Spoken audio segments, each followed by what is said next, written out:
on a day that was literally the prime example of that meme of the dude with the stick poking, saying, come on, do something.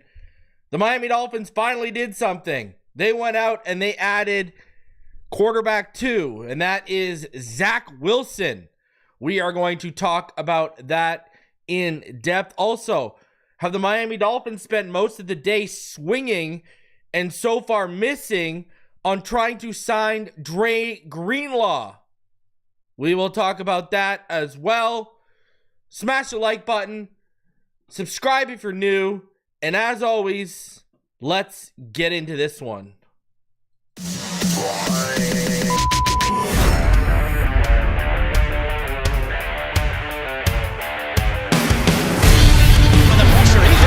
Loses the football. Touchdown! Got it! You have got to be kidding me. Jalen Waddle has a Dolphin touchdown. And he will score! Field down the near side, man open. Touchdown!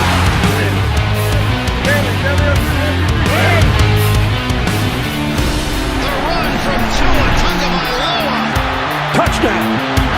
He's going deep. He's got it for a touchdown again.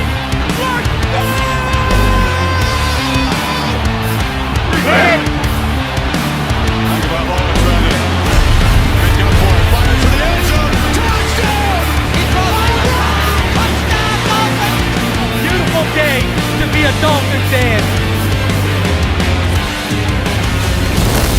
Let's go!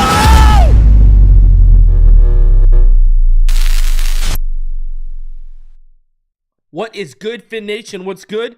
It's your boy Reason. We are back here for another one. Do me the favor, smash that like button as you come through. I thought I'd be earlier. I thought I'd be live much earlier today, but that is just not the case, as the Miami Dolphins once again waited past the 5 o'clock hour for the second year in a row on the legal tampering window to add a player. Now, last year they started adding around 7 p.m. Eastern. Today it was around 6:20ish Eastern that they added a new player. So we will talk about that and so much more. Man, what a day it has been. I mean, the one thing I do want to talk about, I don't know if you guys saw it, Miami Tunsil got traded from Houston to Washington. Washington is trading a 3rd and 7th rounder in 2025 and a 2nd and 4th rounder in 2026 for Miami Tunsil. They'll also receive a 4th round pick this spring from Houston. Wow.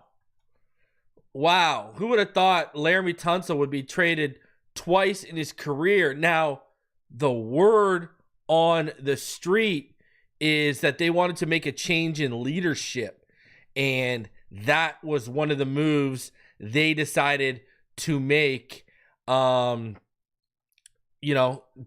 change leadership in Houston. So, I mean,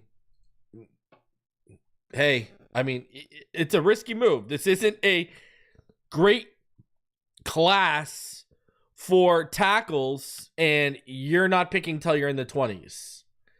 So it's a bold strategy, Cotton. Let's see how it plays out for the Houston Texans. But, I mean, man, what a big get for the Washington Commanders, man. Now let's talk about some of the money that's been handed out today, all right? A guy I wanted this team to go after was Aaron Banks. I don't know if you guys saw the money that Aaron Banks ended up getting, but good God Almighty, did he ever get the bag? All right? Aaron Banks got paid. 4 years, $77 million. Remember, I told you Spot Track had him projected around the 12 million-ish range, and I told you I was hearing 18 to 20 million. Boom. He comes in at about just over 19 million a year. Whoo-wee. Now, the good thing is a lot of the guards are still out there. Right? Mekhi Becton's still out there. Will Fry's still out there. Brandon Sheriff Sheriff still out there. Kevin Zeitler still out there. Tevin Jenkins still out there. James Daniels still out there. Will Hernandez still out there. I got a feeling they're going to make a play on Laken Tomlinson, though, because of the familiarity. And for all you people that love Payne, Michael Dieter and Robert Jones and Liam Eichenberg are still out there, too. But Daniel Brunskill's still out there. There's still some guards out there. All right? We can get away. We can if we can land some of these guards, we'll be fine. Like, you can still come away. I know this is, wishful thinking, but you can still come away with a Will Fries and a James Daniels. You really can.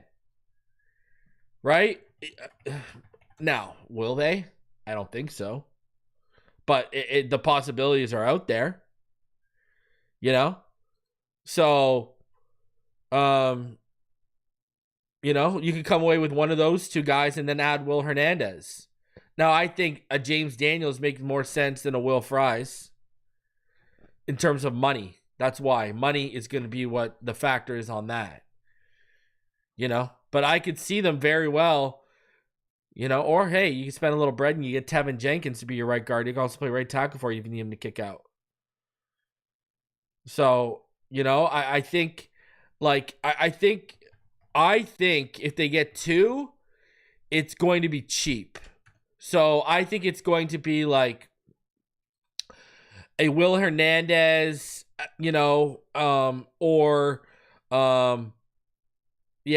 could see them like going Will Hernandez, or if they spend a little money on left guard, let's put it this way.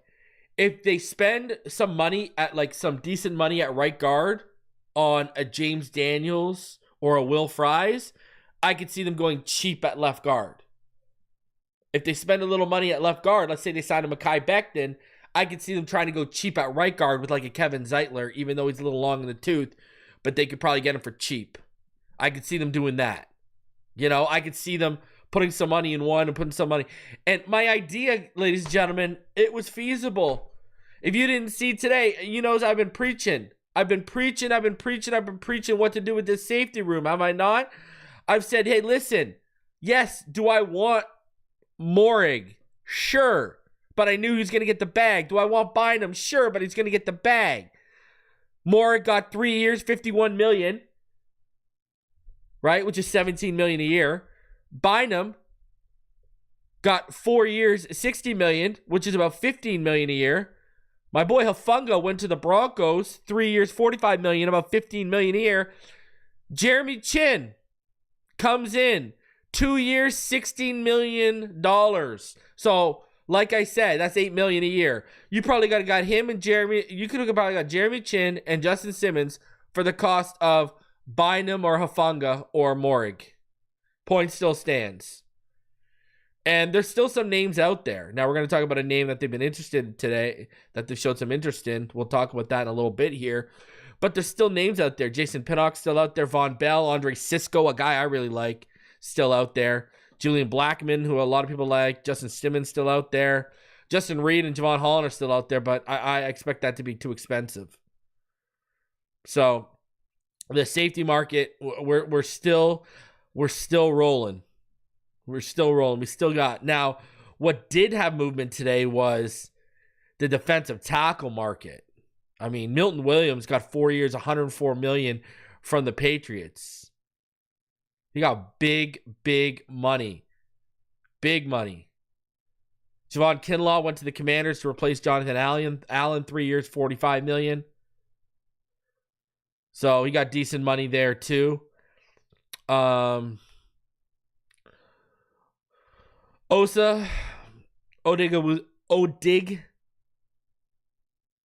Hewazua got 4 years, $80 million. So he got like $20 million a year. I mean, that defensive tackle market, that was moving today. Holy jeez. Edge market had a little bit of movement. Josh Sweat went to the Cardinals, 4 years, $76.4 million. Right? There was some serious movement. Harold Landry, he came to the AFC East as well. So there was some movement at edge. Not a like there was some movement at tackle. There wasn't a ton of movement at receiver, but tackle, Morgan Moses, he went to the Patriots on a 3-year, $24 million deal. Patrick McCarry went to the Jags on a 3-year, $37.5 million deal. The Bears ended up getting Drew Dalman, 3 years, $42 million, after trading for Jonah Jackson, as well as just beefing up that line. They also got Joe Tooney, right? But yeah, my boy, the one guy I had on the list, Luke Farrell, he went to the 49ers. 3 years, they gave him $20.25 million. I didn't think you'd get between $6 and $7 million a year. I thought that was like a $4 million player. Wide receiver hasn't really, Godwin went back to the Bucks, 3 years, $66 million. Diami Brown, who I had on my list, he went 1 year, $10 million to the Jags. Josh Palmer went to the Bills, 3 years, $36 million. There wasn't really a ton. Now the running back market hasn't been touched either. My boy Nick Chubb's still out there. Everyone's still out there running back. I know Javonte Williams just got signed before I went live here. I believe he got signed by the Cowboys. But yeah. And the Jets, they signed Justin Fields to a 2-year, $40 million deal. Sam Darnold signed with the Seahawks on a 3-year, $105 million deal. So they basically traded Geno Smith for Sam Darnold to replace him. But we already knew that was coming. We already knew that was coming down the pipeline. So yeah, there's been some movement today. A guy I really liked went to the Patriots. He was on my list, Robert Spillane. Right? He went to the Patriots, 3-year, $33 million deal. $11 million. Man, I would have loved him. I would have loved Robert Spillane in this. Now, the cornerback market, that's moved a little bit.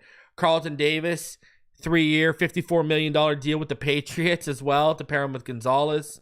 DJ Reed went to the Lions, 3 years, $48 million. Charvarius Ward, he went to the Colts for 3 years. Paulson Adebo went to the Giants, 3 years, $54 million. Brandon Stevens, 3 years, $36 million to the Jets. Nate Hobbs, 4 years, $48 million to the Packers. Jordan Lewis, 3 years, $30 million deal. None of my guys got jacked. They're still out there. I'm pretty sure they're still, Mike Hughes is still out there. I believe Mike Jackson is still out there as well. Yeah. And Darius Slay, I don't believe has signed either. So a lot of options at corner still right now too. Now as we've been talking, as we've been going on here, some moves have actually happened that I know Dolphin fans will be interested in for you guys. So let me just catch you guys up on that before we get into it, because we got a lot to talk about here today. Najee Harris. The Chargers are pursuing Najee Harris to hope to close a deal. Deal's not done yet. Oh my God. I'm going to throw up. I'm going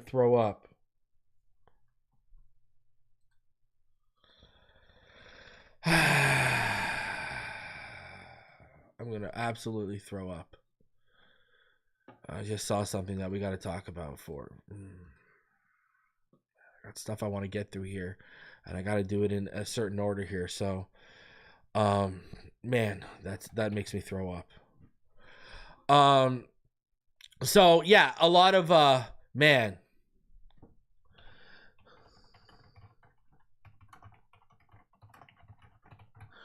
I just saw a number that, and we'll talk about it, and I'm not pleased right now. All right, so let's get into this. You know what? Enough dilly-dallying. All right, we've gone over a lot of the stuff that's happened around the league.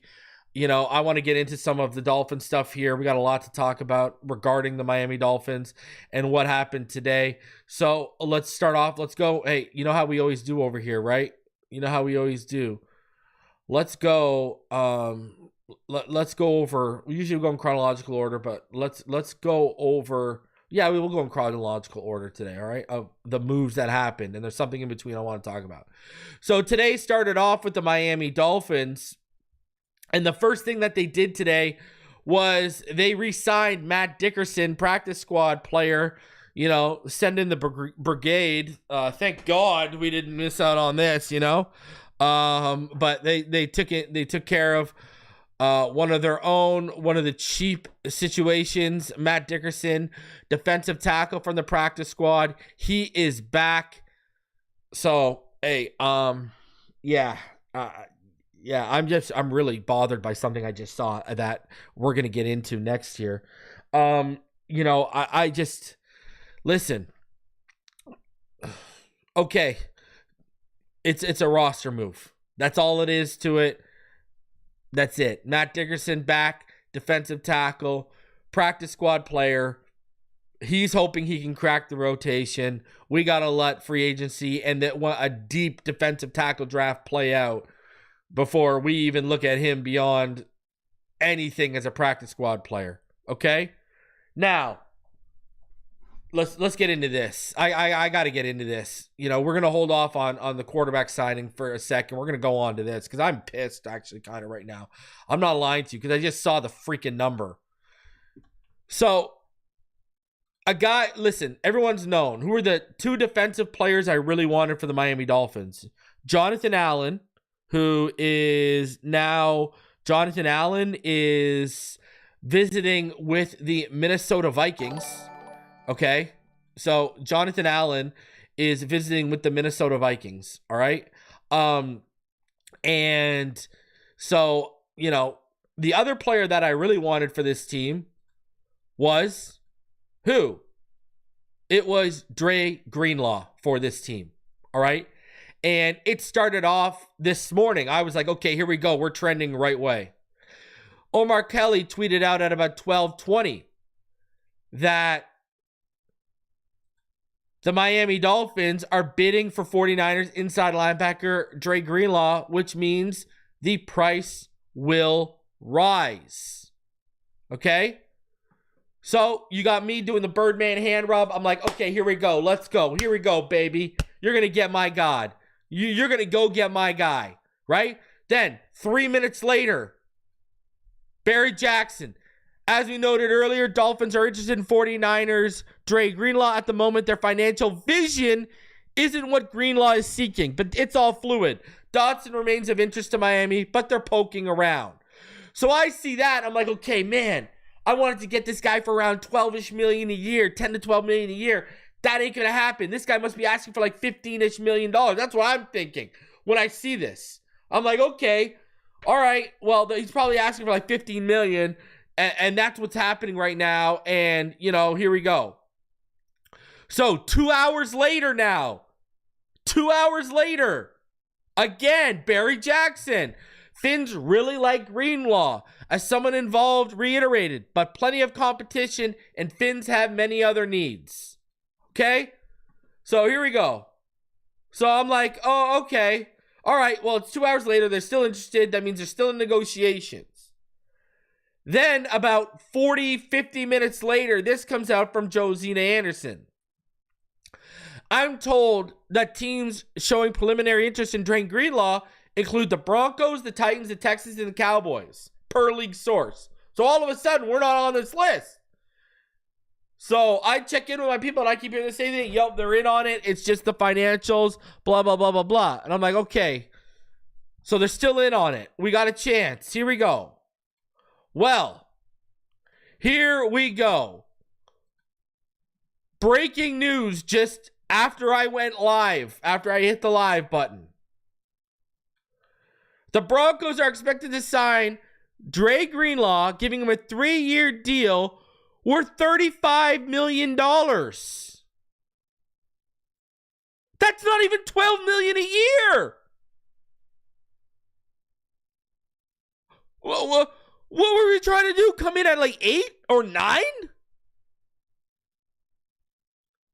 Like, what is this?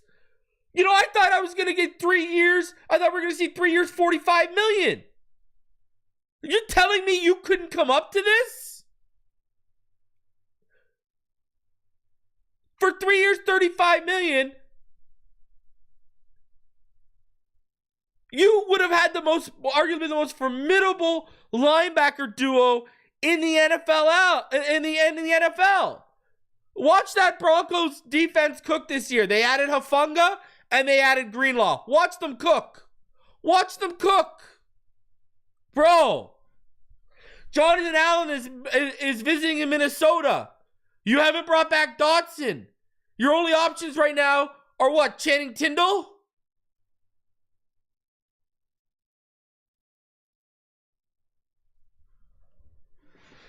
Man,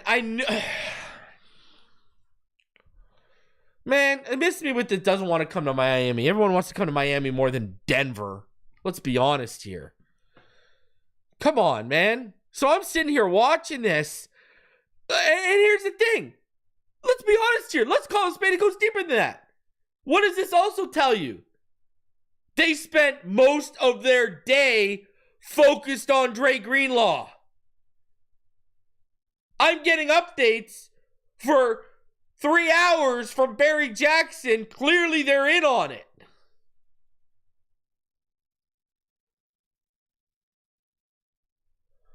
So, like, the financial vision isn't the same. I want to know what they were offering. If they were offering this guy $8 million a year, $9 million a year, and you couldn't come up a couple of million. Come on, man.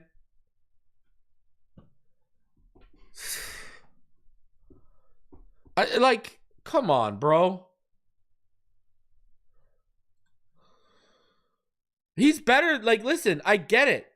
Jordan Brooks is your dude right now. But he's better than Jordan Brooks. You know? And they were probably offering around that. Remember, they signed Jordan Brooks to a 3-year, $26.25 million contract. I think $16 million of it was guaranteed, right? Man, I'm telling you, that is a whiff. That is an impact player and a game changer right there, man. And you want to know how much Hufanga is too? Man, look at that San Fran defense without Hufanga last year when he got hurt. Come on, man. Let's go. Man, it's not like he's asking for $15 million or $14 million a year, man. That's tough. That is that's tough, man.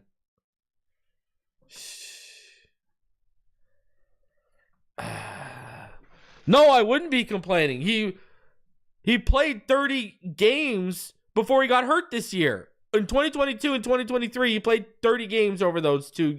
He had 127 tackles and 120 tackles. And so, this guy had 247 tackles in 30 games before he got hurt last year. And then he's only really missed 2 seasons, 2021 and 2024. What are we talking about here?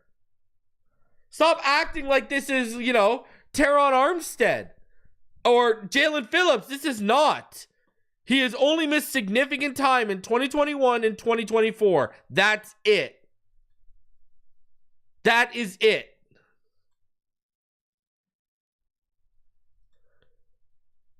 And he's only 27. So, miss me with this. He's always injured. No, he's not. He's only missed significant time in 2021 and 2024. That's it. And who's out there now? Go look at the linebacker group. It's not that great. Tyrell Dodson, Shaq Thompson, Eric Kendricks. You're going to bring back Jerome Baker, Devondre Campbell, Anthony Walker Jr. We're going to run that back. And Landon Roberts, Devin Bush, Isaiah Simmons, Devin White. The guy that I like is cheap. It's Denzel. I'd take Denzel Perryman or Willie Gay. But those guys aren't half the player Dre Greenlaw is. Go look at the available linebackers. Zach Bond's gone. Nick Bolton's gone. Bobby Wagner's gone. Ernest Jones is gone. Levante David's gone. Derek Barnes gone. Jamin Sherwood gone. Robert Spillane gone. Cody Barton gone. It's not a great linebacker class. Like Willie Gay and Denzel Perryman or Devin Bush or maybe Devondre Campbell. He's not the same as what he used to be. Like the linebacker, it's not great.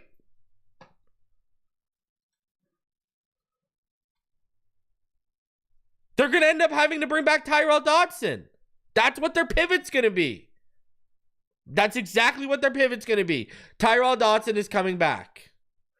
And we got to hope we see the Tyrel Dodson we saw near the end of the season more than the streaky guy we saw after he had that good game when he first arrived. But, I mean, who are you going to add? Denzel Perryman, Willie Gay? Devondre Campbell, Anthony Walker, Landon Roberts, Devin Bush. It's not great.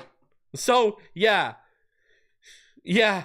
And guess what? You stop the run in the NFL, you're winning a lot of games. You're winning playoff games. And Dre Greenlaw helps you stop the run, baby.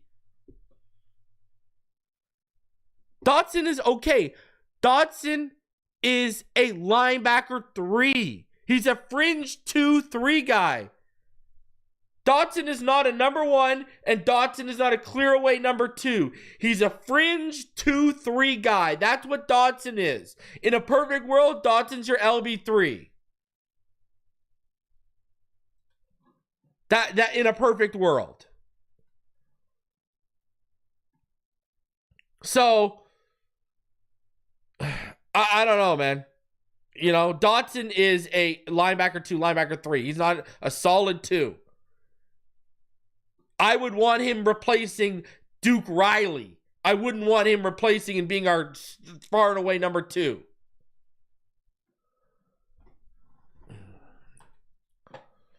And you could have put yourself in a position. Come on, man. Guys, listen, I'm down with Jahad Campbell. But think of what's potentially going to be on the board at 13. And you're going to have to take a linebacker. Come on, man. Usually the sweet spot to get linebackers you want is in the 20s, not at 13.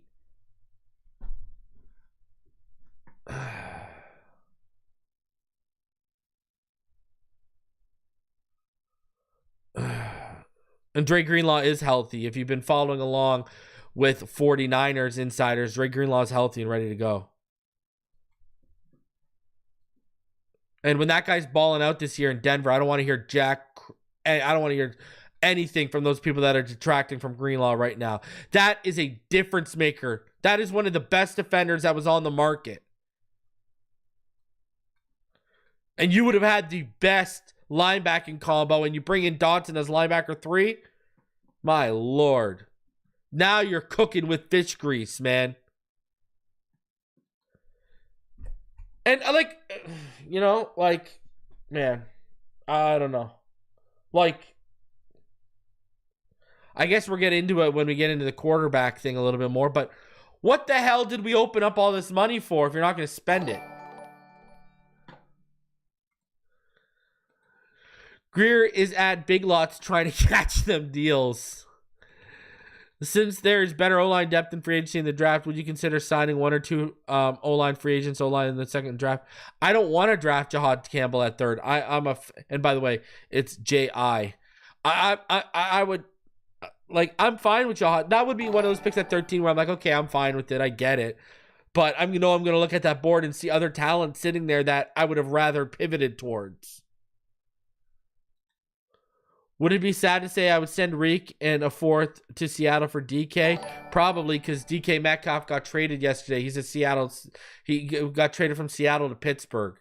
He's not even in Seattle anymore. Why didn't the Niners find a way to keep him? They couldn't. Same reason why they couldn't keep Hufanga. Same reason why they let Javon Kinlaw walk. They're trying to figure out the Purdy money. Same reason why they traded Debo. Have you not noticed there's been a little bit of a purge in San Fran this offseason? Because they know because Ayuk's money's about to kick in and they got to pay Purdy. So they had to trade Debo, Hufanga walk, Dre Greenlaw walk. They let Aaron Banks walk. Go watch Aaron Banks against Chris Jones last year. Like, they let like more than a handful of key core players walk. It was over the minute Greer was kept in the building. Yeah. Well, let's just hope it's not longer than we all think it might be. And what I mean is if we start off crappy or we have a bad season and he doesn't get canned. So the Miami Dolphins did make a move today, though. And they went out and they signed a former Broncos quarterback, Zach Wilson, reached an agreement.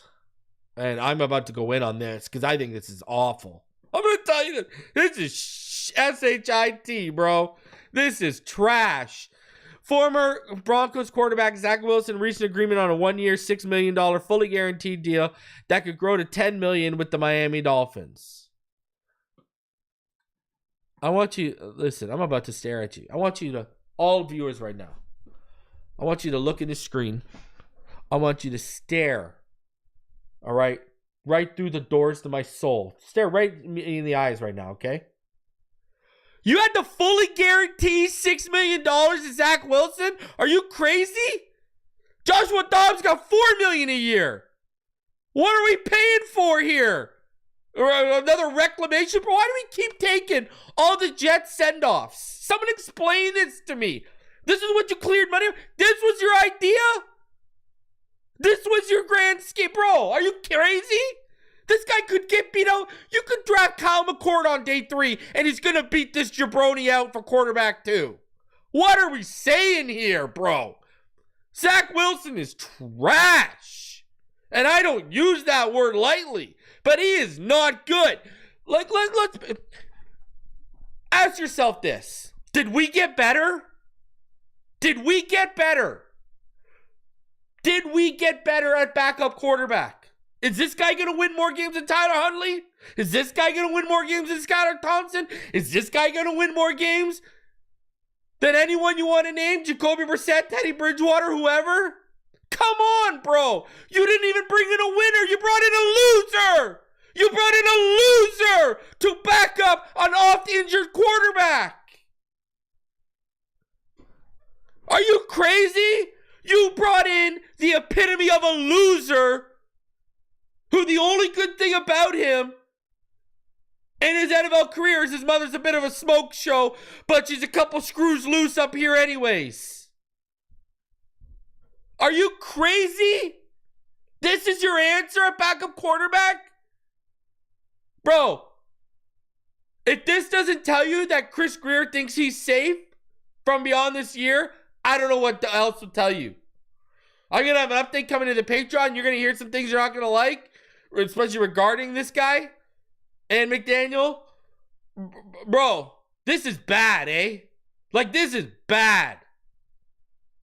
This is your idea if Tua gets hurt? Throw Zach Wilson in there and let it ride? That's your idea.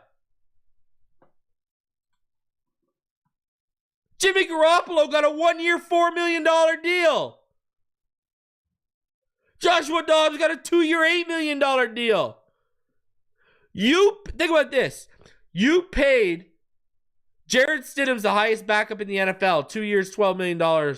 You paid him on that. Nick Mullins got a 2-year, $6.5 million deal with the Jags. You paid him the equivalent of what the top paid backup has been signed so far in free agency. Jared Stidham was the top paid backup last year. The veteran backup, he made $7 million.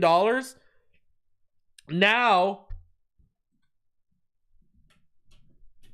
I mean, you paid this guy $6 million, fully guaranteed with a chance to get to 10? Buddy, did you see Mariota last year with the Commanders? Mariota at least looked like he can win games for you. When was the last game Zach Wilson won? Huh? Like, what are we doing here? I am like absolutely shocked that was the move. This guy hasn't won a game since December 10th, 2023. And that was in between 3 losses and then a season and then another. That was in between 4 losses. 3 losses in a row. Then he beat Houston. Then he lost to Miami on December 17th. And then he never saw the field again for the Jets.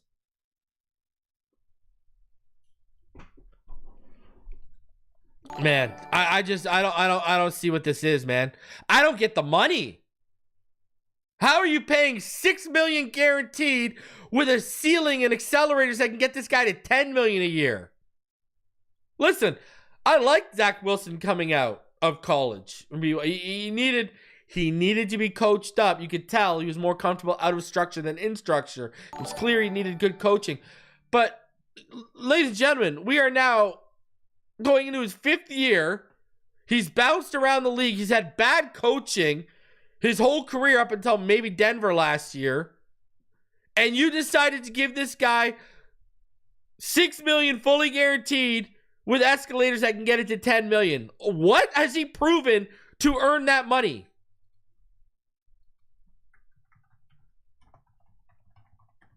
Like, I want you to think about this. Go think about in 2024, right?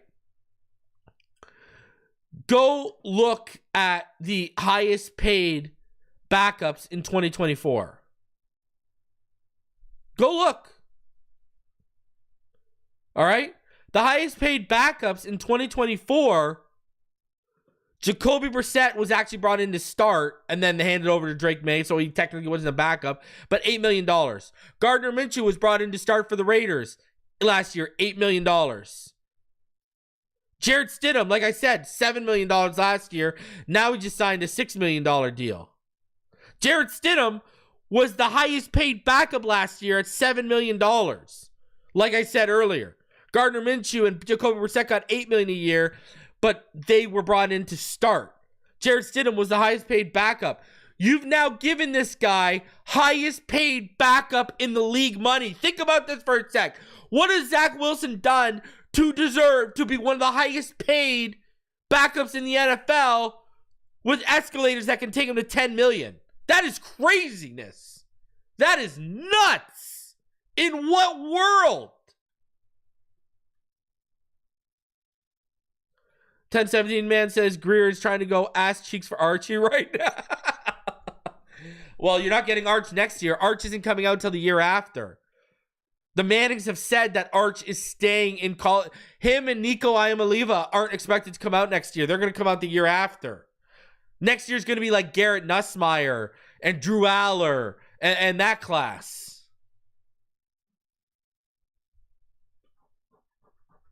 So, I would tank for Nussmeier over Aller, but I get your point.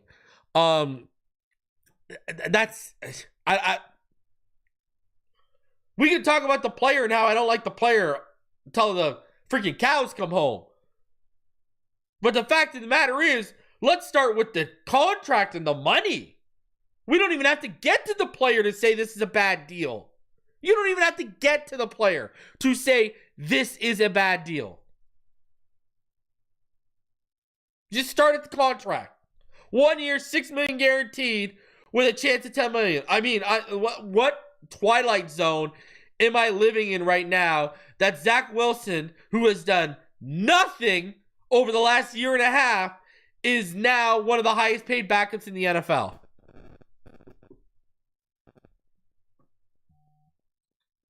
That is absolutely insane. That is lunacy.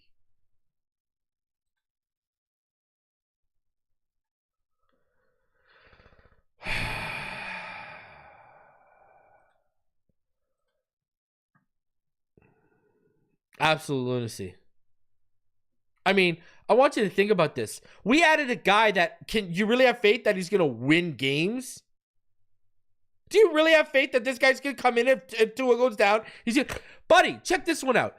His 73.2 career passer rating, that's among the worst for all active quarterbacks right now.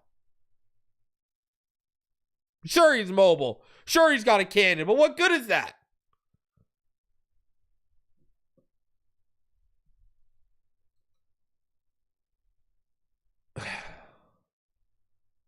And then last preseason, he was what? He threw 3 touchdowns, had a rushing touchdown, 64%. Like, yip-de-doo-da-day. You know? Doing it against guys that are going to be stocking shelves in Walmart. Like, he entered those preseason games. I don't even want to hear his preseason stats because he entered those games like midway through the third quarter. Like, so those guys he was facing were stocking Walmart the week after. So I'm not even, and he still only threw 64% completion percentage. This is ridiculous. And the money, like, I actually wouldn't be hammering this deal if you would have got him for like $2 or $3 million. But having to fully guarantee him $6 million and then with a ceiling of 10, I think that's lunacy. I honestly do. Like, didn't you learn from Mike White that these guys are not good over there in New York? Or like, are we just going to keep doing the same thing over and over again and expecting a different result, totally ignoring that that's the definition of insanity? Is that what we're doing? Like, that's what we're doing here. Buddy, you should have waited out to see what the Falcons do with Kirk Cousins.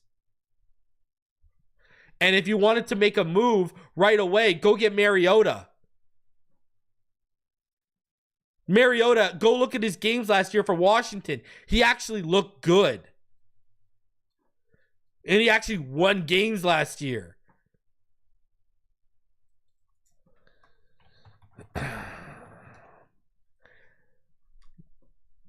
Like, similar, like, and they're similar style players, but Mariota's the better passer right now than Zach Wilson is. Because he's further along in his career. But man, look at him against Carolina and Dallas last year, man. He was really good. Against Carolina, 78.3 completion percentage. Against Dallas, 83.3 completion percentage. Threw 2 touchdowns and no picks in both of those games. Ran for 56 yards as well against Dallas and 34 yards against Carolina. Scored a rushing touchdown against Dallas last year. Mariota, man. I would have paid Mariota. What are we talking about here? This is a bad move, man. I would have even taken Joe Flacco over this guy. Like, what are we saying? Like, I would have taken Gardner Minshew over him. I would have taken Mac Jones over him. I would have taken Daniel Jones over him. Like, you basically got a Trey Lance, like, underdeveloped. Yeah, he's got tools, but bad coaching, you're going to have to break bad habits. You're going to have to break bad coaching, and it's a reclamation project. Do we need a reclamation project when your jobs are potentially on the line and we're coming off a season where we didn't make the playoffs? Is that what we need as our number 2 quarterback? A reclamation project? Or do we need a legit guy who we can have faith in that can come in and it can at least go 500 if Tua misses 4 or 5 or 4 to 6 games and he can keep us afloat? You want to know something? You want to go off preseason? I would have taken a chance on Kyle Trask before I did. Go look at Kyle Trask in the preseason. I mean, I've seen him play us in the preseason. You want to go off preseason? Take a chance on Kyle Trask. Unbelievable. Could be worse, I guess. They could have signed Easton Stick. Guy's named after a hockey stick. You know, I mean, I would have signed Tyler Heineke and Carson Wentz over this. This is like, I could name 6 or 7 quarterbacks I would have signed before this guy. And I'm going to tell you this right now, brother, if the right guy's sitting there outside of the first, if the right guy's sitting there on day 2 or day 3, you think Zach Wilson's stopping me from drafting someone? Are you kidding me?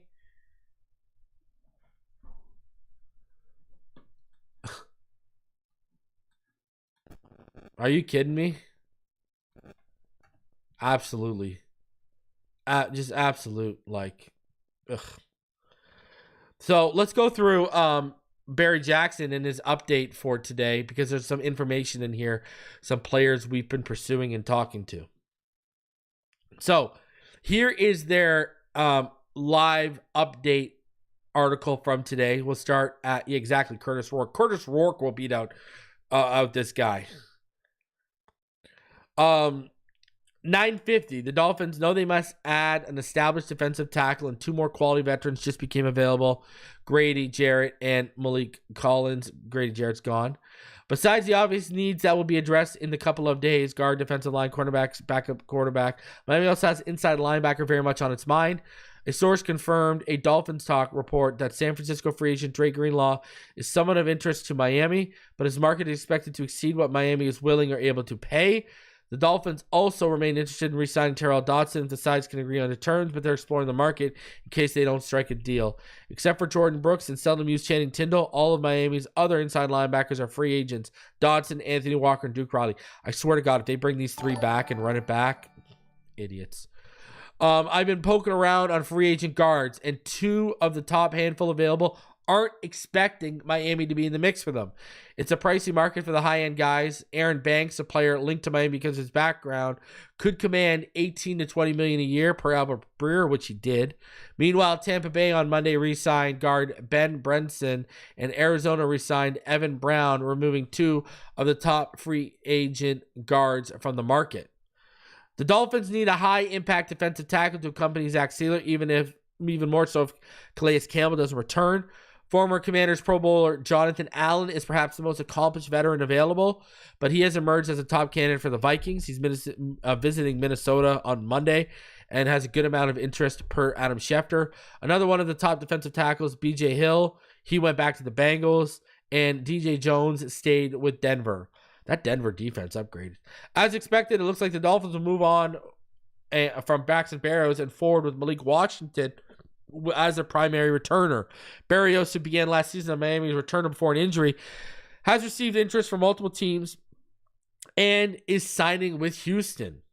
Washington was 5th in the league in kickoff return average at 30.7. He was 18th in punt return average. One of the Dolphins' backup quarterback options came off the board early Monday. Jimmy G decided to stay in L.A. That leaves Mariota, Mac Jones, Gardner Minshew, Joe Flacco, and Jameis Winston among the best backup options. Let me know if you see Zach Wilson's name in there. For Miami, among players who aren't expecting to land starting jobs, the free agent quarterbacks looking for starting jobs, including Justin Fields, Sam Darnold, Russell Wilson, Aaron Rodgers, and Daniel Jones. Also available, Cooper Rush, Josh Dobbs, Mason Rudolph, Drew Lock, Zach Wilson, and Trey Lance. 4 players who could have been big additions at 12:45 for the Miami are coming off board. Paulson Adebo, he spelled his last name wrong, is joining the Jets, and Carlton Davis is signing with New England, and DJ Reed joined the Lions. Milton Williams, a top defensive tackle available. He went to New England.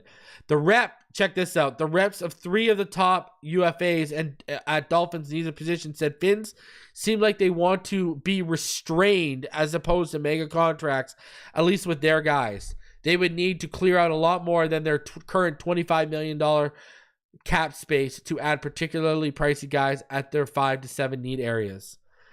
The Dolphins made their first deal. They re-signed Matt Dickerson. He had 15 snaps in 4 games for Miami, 42 tackles in 40 games. The Dolphins need 2 safeties, and Trevon Moehrig is gone. He went to Carolina. Cameron Bynum, he went to the Colts. And Hufanga, he's gone to Denver. Javon Holland, Jeremy Chin, who's gone as well. Justin Reed and Julian Blackmon were some of the names still out there at 130. At 230, last season, 7 starting cornerbacks had better passer ratings than Kendall Fuller, who was released by the Dolphins. 5 are now off the board. DJ Reed, Paulson Adebo, Carlton Davis, Dante Jackson, and Darius Slay. I guess Darius Slay is going to Pittsburgh. That leaves Byron Murphy and Asante Samuel as a 2 other. There are a couple dozen free agents remaining. If you guys want to know, there are some decent ones, like Mike Jackson is still out there. Mike Hughes is still out there. There are some decent corners still out there. What's crazy is I don't know if you're going to upgrade off of Kendall Fuller, though, with what's up there. I think Byron Murphy's still out there. Asante Samuel's a slot guy. Russell Douglas is a little long in the tooth. But there are still options out there. Tre'Davious White, Jeff Okudah. Imagine if they go sign Noah Benogany. Wouldn't that be hilarious? Mike Jackson has re-signed with Carolina. That's terrible. So there you go. Mike Jackson's off the board as well. Anyways, So the quarterback forecast at 2:50 p.m. It started to crystallize in the AFC East when Justin Fields committed to the Jets for 2 years and $40 million. I mean, Tua, Fields, and Drake May will try to overtake Josh Allen. 3:30. Miami's chances of landing an impact, highly paid players at guard or defensive tackles continue to diminish. After being released from the Falcons, Grady Jarrett joined the Bears. Jonathan Allen visiting Minnesota, Milton Williams joining New England, and several other options, including B.J. Hill, T.J. Slayton, D.J. Jones, and Sebastian Day coming off the board. The Dolphins must hope Calais Campbell returns. There are some decent tackles remaining, but no great ones. Meanwhile, the Dolphins need 2 starting guards, and 2 appealing options are off the board. Aaron Banks is going to Green Bay, and Patrick McCarry is going to Jacksonville. The top free agents remain uncommitted as of 3 p.m. at guard are James Daniels, Kevin Zeitler, Tevin Jenkins, Will Fries. It's a pricey market for the top guys, and the Dolphins haven't thrown big money at anyone early in free agency. At least a couple of those aforementioned players were not being pursued by Miami as of midday. So there you go. Like, look at what he's telling you. Out of this list, James Daniels, Kevin Zeitler, Tevin Jenkins, and Will Fries, some of them aren't being pursued. I can tell you who those are right now. I don't even need to talk to anyone.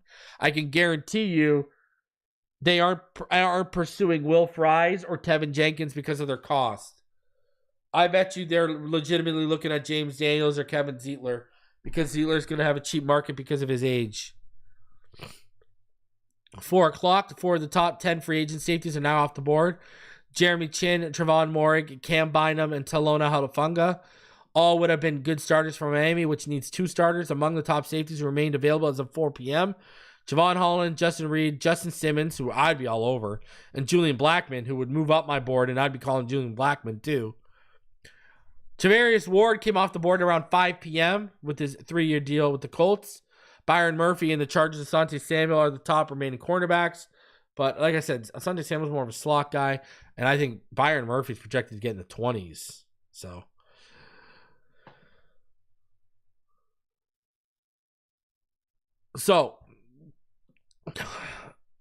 here we go. At 5:45 p.m. for the first time, Teron Armstead publicly discussed his decision to reduce his base salary from $13 million to $1.2 million, while indicating that he hasn't made a decision on his future. Appearing on the Russ Tucker show, Armstead said, quote, it was actually a great mutual situation for me and the Dolphins. Can't say enough about how I feel about the organization, the front office, and how they've taken care of me and helped me through these past 3 years for sure. The situation where I was able to take my projected salary down to minimum allows the Dolphins right now to use the cap space and get active and improve the team honestly, which I'm all for. It gives myself more time to make a decision on what I need to do or what I want to do. That move saved Miami $13 million cap space. Armstead indicated there's no decision on whether he's playing this year in 2025.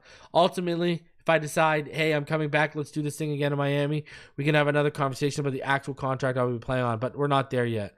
Actually, Jason Kelce, this might go down as a Jason Kelce deal. He did a similar situation for Philly, I think 2 years in a row, so he may be the inventor of the situation. Asked by Tucker why he'd want to play in 2025, Armstead said, I'm 33, 28 years straight, never missed a year playing this game. It's a game I know inside and out. I know it, I love it, I respect the game. It's that desire to compete. For me, playing year 12, the way I play, especially when I felt good, I love it. I love the opportunity to compete. Some games, I felt really good. I'm nice. I'm game. I'm nice. You know what I'm saying? That part, man, it's fun to find ways to win when things aren't what they used to be. It's fun to me. I get excited about it. And then that's what the pursuit for a ring, man. I got really close in New Orleans, and we feel like it was taken away from us in 2018. That piece of the void right there will forever exist. So that pursuit of a championship, that would snap everything for me. Those are my reasons. And then at 6 p.m., while the Dolphins avoided the high end of free agency on Monday afternoon, they made calls on a bunch of players on Monday, some of them modestly priced. Among those potentially modestly priced players that Miami Dolphins inquired about, Washington free agent safety Darrick Forrest started 11 games as a rookie in 2022, 5 in 2023, and 1 last season. Played in 10 games last season, was heavily used on special teams. Forrest, a former 5th-round pick out of Cincinnati, has a career 92.8 passer rating in his coverage area. His defensive snaps were 850 in 2022, 328 in 2023, and 74 last season. Quarterback Zach Wilson a talented but inconsistent former high first-round pick, is joining the Dolphins. Wilson was a bust for the Jets in 3 seasons with the Jets, throwing 23 touchdowns and 25 interceptions. He was New York starter for much of 2021 and 2022 and even took over for Aaron Rodgers in 2023 after Rodgers sustained a season-ending injury in his first game as a Jet. But Wilson was benched later that season, replaced by Tim Boyle. Wilson completed just 50% of 993 passing attempts as a Jet. The Dolphins will pay Wilson $6 million guaranteed, and he can make another $4 million in incentives. After 3 disappointing years in New York, Wilson was the number 3 quarterback in Denver last season behind Bo Nix and Jarrett Stidham, and he did not play a snap. General manager Chris Greer vowed to address the backup quarterback in free agency after Tua Tagovailoa missed 6 games last season, 4 due to a concussion and 2 because of a hip injury at the end of the season. Wilson went 12-21 as a starter, flashing a strong arm and mobility, but he was plagued by poor decision-making and inaccuracy. Dolphins believe they can salvage him. Miami opted for Wilson over free agents Mariota, Winston, Flacco, Rush, and Wentz. It's unclear if the Dolphins will re-sign Tyler Huntley, who finished last season as Miami's number 2 quarterback. Huntley said in December that the Dolphins told his agent they wanted to re-sign him. So those are your updates throughout the day. Now, Darrick Forrest. I mean, that's not a starter. That's a depth guy. So, what do you see? Patrick McMorris as a starter, and we're going to add a Malachi Starks, a Nick Amanawari, a Makuba, or an Xavier Watts? Like, the way that they're moving today, this is what the sense I get. They're going to try and sign 2 mid-level guards, and it feels like safety, defensive tackle, and potentially linebacker now, as well as even cornerback, these are going to be things that they might address in the draft. Now, they could come through with a big splash move and shut my mouth up, but it seems like, let me be honest with you, it seems like they took signing Dre Greenlaw that was more of a priority to them today than signing a big name anywhere else. Like, it looked like Dre Greenlaw was going to be their crown jewel of this free agency cycle, and then they're going to fill in with mid-tier guys around. That's what it felt like. That's at least what it feels like. Getting the sense there. Now, again, there's still a lot of guards left on the market. The guards, that's the one market where, like, okay, you know, Mekhi Becton, Will Freeze, Brandon Sheriff, Tevin Jenkins, Laken Tomlinson, James Daniels, Shaq Mason, Will Hernandez, Daniel Brunskill. I mean, those guys are still out here. Kevin Zeitler. These guys are still out here. So there's still, a decent handful of guys that could make a difference on the interior of our offensive line that you can go out there and get. Now, another thing that we haven't heard any rumbling about, does this team view Keon Smith as their legitimate swing tackle? Like, we haven't heard them, like, looking into the tackle market as well to replace Kendall Lamb. I'm really wondering if they think Keon Smith is their answer at swing tackle. I told y'all when they did that postseason presser that might have been the deal, and I'm really getting the sense that that's where we're headed. Maybe I'm wrong. I don't know. Maybe I'm wrong. What I'm not wrong about is there is over 850 of you in the room right now. Smash that like button. I want you to subscribe if you are new, please, as we are about 15 away from 17K, and we're doing a big giveaway at 20K. So we got a lot coming on. Listen, there's positives you can take away. They didn't overpay for anyone. They're willing to let the market settle. And they're realizing that this isn't a really great free agency class where you need to splash out money. Now, I don't think splashing out 3 years, $35 million is a lot of money for a guy like Dre Greenlaw. That's just me.